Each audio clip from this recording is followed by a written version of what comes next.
কিন্তু এনসিসির ফরমেশন বা এনসিসির কার্যপরিধি নামকরণ সেই বিষয়গুলো নিয়ে আপত্তির জায়গা যখন তৈরি হলো যে এটা অনেক উচ্চ ক্ষমতা সম্পন্ন একটা বডি হয় এবং এই সংস্কারের ব্যাপারে কয়েকটি রাজনৈতিক দল তারা আসলে ঐক্যমত হতে চান না।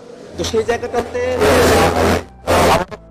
তারা কিন্তু ফ্লেক্সিবল হয়ে এনসিসির নামকরণটা থেকে সরে এসে তারা সাংবিধানিক এবং সংবিধিবদ্ধ প্রতিষ্ঠানগুলোতে নিয়োগের একটা কমিটি হিসেবে তারা একটা ফরমেশন আমাদের কাছে উত্থাপন করেছেন এবং সেখানেও মোটা দাগে 9-10টা প্রতিষ্ঠান ছিল। সেখান থেকে তথ্য কমিশন, মানবাধিকার কমিশন, অ্যাটর্নি জেনারেল বা 3 বাহিনী প্রধান, এরকম আরো কয়েকটা বিষয় সেগুলোকে কিন্তু এর আওতা মুক্ত করা হয়েছে। পরবর্তীতে শুধুমাত্র নির্বাচন কমিশন, তার সাথে সরকারি কর্ম কমিশন, দুর্নীতি দমন কমিশন, মহাহিসাব নিরীক্ষক, ন্যায়পাল, এই 5টা বিষয়কে এই নিয়োগ কমিটির মধ্যে দিয়ে এটাকে নিয়োগ সম্পূর্ণ করা হবে সেই কথা বলা হলো। এর আগের একটা মিটিংয়ে যেদিন আমরা এই আলোচনাটা করলাম সেদিন বিএনপির তরফে তারা তাদের দলীয় পজিশন পরিবর্তন করে নির্বাচন কমিশনের ব্যাপারে তারা একমত হয়েছেন, আমরা সেটাকে সাধুবাদ জানিয়েছি। কিন্তু সেদিনই তারা বলেছিলেন যে তারা নির্বাচন কমিশনের ব্যাপারে তারা একমত, কিন্তু বাকি 4টা বিষয় যদি আলোচনা হয় তাহলে তারা সেই আলোচনায় অংশগ্রহণ করবেন না। এবং সে মতেই আজকে যখন আলোচনাটা শুরু হয়েছে দুর্নীতি দমন কমিশন, মহাহিসাব নিরীক্ষক, তারপরে পাবলিক সার্ভিস কমিশনের বিষয়গুলো নিয়ে, তখন তারা এই আলোচনা থেকে ওয়াকআউট করেছেন।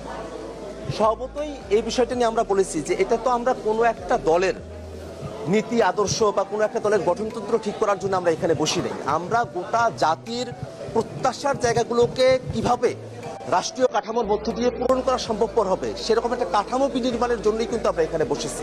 আমরা এখানে সংস্কারের বিষয়গুলো নিয়ে কথা বলছি।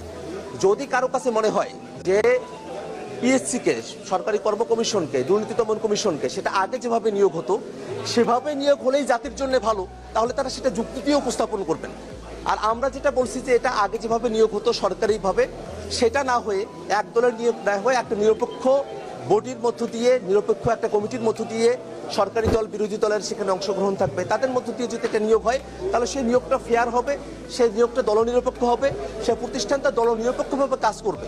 নির্বাচন কমিশন আসলে তারা আসলে ক্ষমতায় আসতে পারে না এতদিন, নির্বাচন যেগুলো আছে আর কি সেগুলো আসলে একতরফাভাবে হয়ে গেছে, তারা এটাতে ভুক্তভোগী হয়েছে নির্বাচনের কারণে।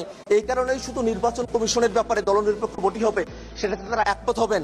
আর বাকি যে বডিগুলো আছে, সরকারি কর্ম কমিশন, দুর্নীতি দমন কমিশন, মহাহিসাব নিরীক্ষক বা ন্যায়পাল, সেই বিষয়গুলো তারা ক্ষমতায় এতদিন ছিলেন না, তাদেরকে এফেক্ট করে নাই। এই কারণে তারা আসলে এই বিষয়গুলোতে একমত হবেন না। বিষয়টাকে এইভাবে মানে আমাদের কাছে রিপ্রেজেন্টেড হচ্ছে। আমি আসলে একটা বিএনপির প্রতিনিধিদের কাছে প্রশ্ন রাখতে চাই। আমি মনে করি যে বিএনপি যেহেতু নির্বাচন কমিশনের ব্যাপারে, নিয়োগের ব্যাপারে, দলনিরপেক্ষ বডির ব্যাপারে তারা একমত হয়েছে, এটাকে আমরা সাধুবাদ জানাই। তারা তাদের দলীয় অবস্থান পরিবর্তন করে এটা তারা করেছেন। এটা তেমন কোনো ব্যাপার না যে এই নিয়োগ কমিটিগুলোতে তারা যদি একমত হন তাহলে তার